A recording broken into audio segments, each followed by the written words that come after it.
சீரியல்களின் full எபிசோடுகளை Sun டிவியில் ஒளிபரப்பான உடனே எக்ஸ்க்ளூசிவாக சன் நெக்ஸ்டில் மட்டும் ஃப்ரீயா பாருங்கள்.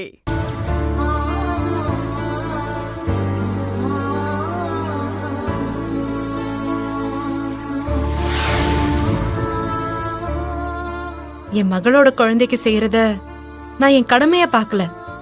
இது என்னோட சந்தோஷம். அப்பா இருந்திருந்தா நமக்கு இது கிடைச்சிருக்குமோன்னு தேவி எதுக்குமே ஃபீல் பண்ணக்கூடாது. ஃபீல் பண்ணவும் நான் விட மாட்டேன்.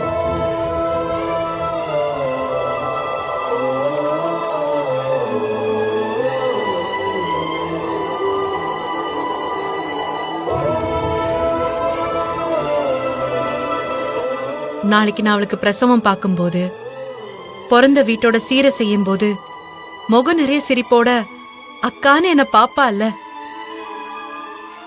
அதுக்கு ஈடா என்ன சந்தோஷப்படுத்த இந்த உலகத்துல வேற எதுவுமே இல்ல.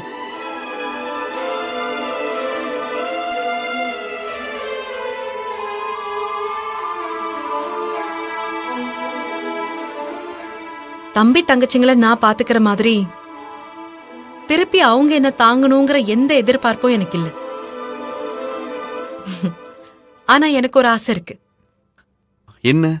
நாளைக்கு எனக்கு ஏதாவது ஒரு நல்லது நடந்தா அவங்க அத்தனை பேரும் என் கண்ணு முன்னாடி சபையில இருக்கணும்.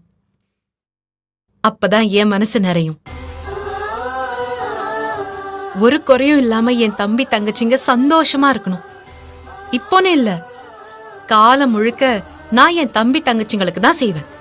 நமக்கு கல்யாணமே ஆனாலும் அவங்களுக்காக நான் வேலைக்கு போவேன். Okay madam.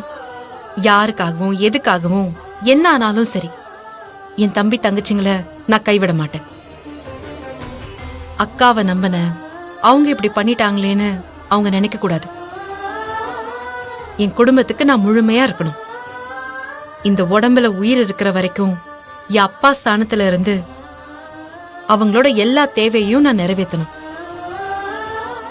கடைசி வரைக்கும் என் வீட்டு ஆளுங்களோட நிம்மதியா நான் இருப்பேன்.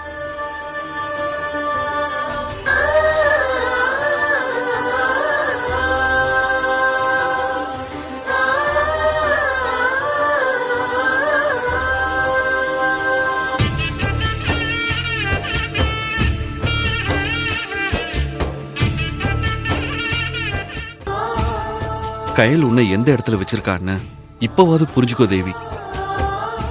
என் தங்கச்சிக்கு சின்னதா கூட ஒரு குறை வச்சிடக்கூடாதுன்னு பார்த்து பார்த்து எல்லாத்தையும் பண்ண கயலை தான் இப்ப நீ அறகுறையா புரிஞ்சுக்கிட்டு குறை சொல்லிக்கிட்டு இருக்க.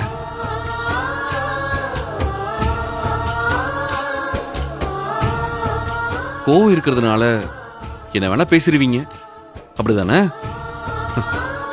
கயல் மாதிரி ஒரு பொண்ணு நம்ம குடும்பத்துல இல்லையே. கயல் மாதிரி எனக்கு ஒரு அக்கா இல்லையேன்னு எத்தனை பேர் ஏங்கிக்கிட்டு இருக்காங்கன்னு தெரியுமா? நீங்க கலந்துக்கலனா எங்க நிச்சயதார்த்தம் நடக்காதுன்னுலாம் இல்ல. யாரு இருந்தாலும் இல்லனாலும் நானும் கயலும் இருந்தா மட்டும் போதும், எங்க நிச்சயதார்த்தம் நடக்கும்.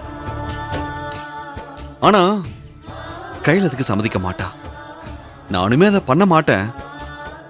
ஏன்னா என் கயலுக்கு என்னை விட அவ குடும்பம் தான் முக்கியம்.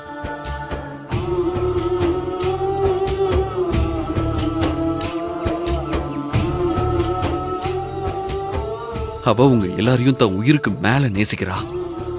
நீங்கெல்லாம் இல்லனா அவ இந்த நிச்சயம் நடக்க ஒத்துப்பாளான்னு கூட தெரியல. உங்களுக்காக அவ தனக்கு நடக்க போற நல்லதையே தடுத்து நிறுத்துவா. ஆனா நீ உன் வாழ்க்கைக்காக அவளுக்கு நடக்கிற நல்லதை நீ தடுக்கிற. நீ எல்லாம் எவ்வளவு பெரிய சுயநலவாதின்னு நான் நல்லா புரிஞ்சுக்கிட்டேன்.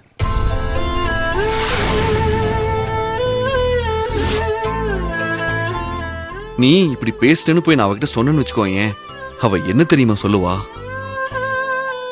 என்னைக்காவது ஒரு நாள் அவ என்ன புரிஞ்சுப்பா எழில்னு என்ன சமாதானப்படுத்துவா?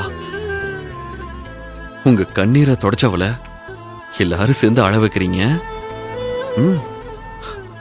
சூப்பர். ஆனா நன்றி கெட்ட உங்களுக்காக நீங்க ஒவ்வொருத்தரும் உங்க தனிப்பட்ட வாழ்க்கையில செட்டில் ஆகணும்னு தன்னோட சந்தோஷத்தையே ஒதுக்கி வைக்கிறா பாரு. அந்த தியாகத்துக்கு இந்த செருப்படிலாம் தேவைதான். என்ன ஆனாலும் தான் தம்பி தங்கச்சிங்க கைவிட மாட்டாங்கன்னு அவ பெரிய ஏமாளியா உட்கார்ந்துட்டு இருக்கா. நான் இவ்வளவு சொல்லியும் மனசு மாறலன்னா பரவாயில்ல, நீங்க தனியாளாவே இருங்க. என் கையில சோகத்துல இருந்து நான் மீட்டு கொண்டு வந்துருவேன். ஆனா தயவு செஞ்சு நிச்சயதார்த்தத்துக்கு வந்துடாதீங்க.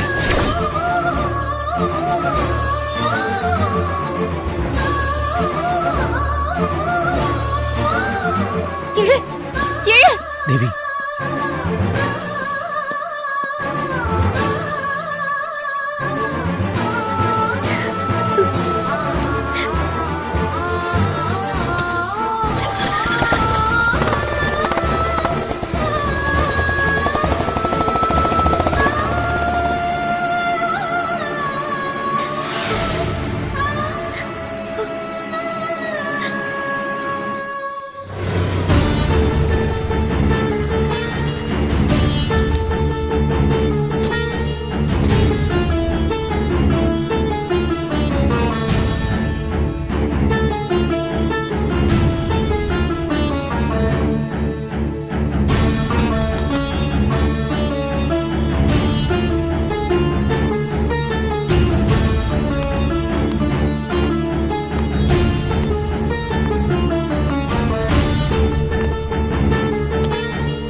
விக்னேஷ்,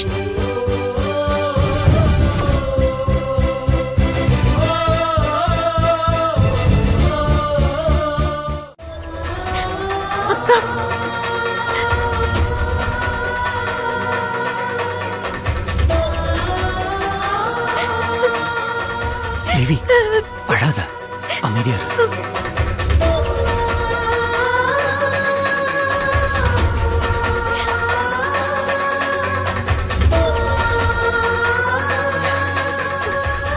தேவி, அக்கா, என்ன மன்னிச்சிரு. ஏய், ஏய், தேவி, என்ன இதெல்லாம்?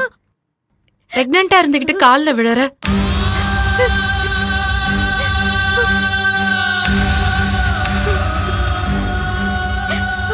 நான் தப்பு பண்ணிட்டேன்க்கா. உன் மனசை நான் நோக அடிச்சிட்டேன். என்ன மன்னிச்சிடுக்கா.